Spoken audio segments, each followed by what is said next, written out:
तरीके से बर्बरतापूर्वक उन पर लाठियां बरसाई, इन्होंने तो अंग्रेजों के शासनकाल की याद दिला दी, जलियांवाले बाग की याद दिला दी, जनरल डायर की याद दिला दी।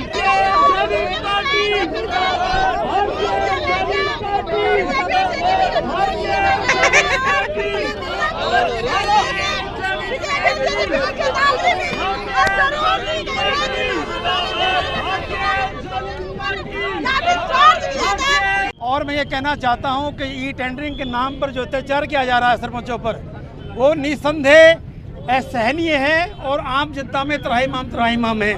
पहले तो 2 साल तक कोई इलेक्शन नहीं कराया, इलेक्शन कराया तो जो प्रशासनिक अधिकारी चलाते थे सरकार को, उन्हीं के हाथ में पावर दे दी टेंडरिंग के माध्यम से।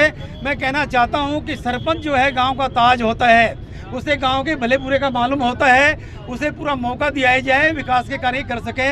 जब किसी सरपंच के पास एक भी पैसा नहीं होगा, वो किस प्रकार से गली बनवाएगा, चौपाल बनाएगा। तो आम आदमी पार्टी इस बात की निंदा करती है कि पंचकला के अंदर 22 जो सरपंच थे वो पूरी तरह से घायल हैं, उनमें कई 60+ हैं। जो अन्याय है, ये सरकार बड़े बुजुर्गों महिलाओं को नहीं देखती, इनका हर वर्ग के साथ अन्याय करती है।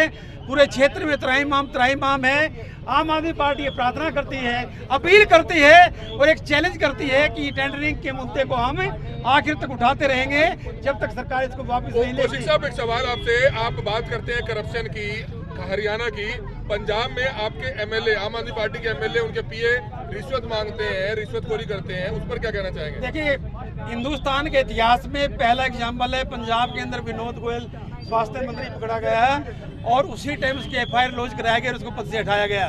जहाँ तक आप दिल्ली की तरफ इशारा करना चाहते हैं, ये बात मानकर चलें, ED और CBI इसका एक माध्यम है पुत्र, इसके माध्यम से जनता के जो मुखर नेता हैं, जो ईमानदार लोग हैं, वो दबाना चाहती है। ईमानदारी की राजनीति करती है आम आदमी पार्टी। मैं तो गत वर्षों से, इतने साल से इसमें काम करता हूँ, प्रोफेसर रहा हूँ, ये देखता हूँ कि किस प्रकार से एक जो राम राज्य की कल्पना महात्मा गांधी अम्बेडकर ने एक समाज की जो कल्पना की थी, उसका जो कार्य रूप है, क्रियान्वित रूप है, वो देने का प्रयत्न कर रही है। और जो ED और CBI के माध्यम से हम पर अत्याचार किया जा रहा है, हम जेलों से नहीं डरते, हम उसका पूरा विरोध करेंगे, अंतिम समय तक लड़ते रहेंगे। JGP के पुलिस कार्यकर्ताओं ने सरपंचों और पंचों पर जिस बर्बरतापूर्ण और अमानवीय तरीके से उन पर लाठियां भांजी, आम आदमी पार्टी उसका पुरजोर विरोध करती है। जिस तरीके से बर्बरतापूर्ण और अमानवीय तरीके से उन पर लाठियां बरसाई, इन्होंने तो अंग्रेजों के शासनकाल की याद दिला दी, जलियांवाले बाग की याद दिला दी, जनरल डायर की याद दिला दी। मैं खट्टर साहब को कहना चाहता हूं, वो तो विदेशी लोग थे, आप तो अपने लोग हैं। आप अपनी ही जनता पर, उस जनता ने जिन्होंने आपको चुना, आप उन्हीं पर भी लाठियां बरसवा रहे हैं। ये संवेदनहीनता की प्रकाष्ठा है। आपको ये चीज शोभा नहीं देती, आपको जनता की हाय लगेगी।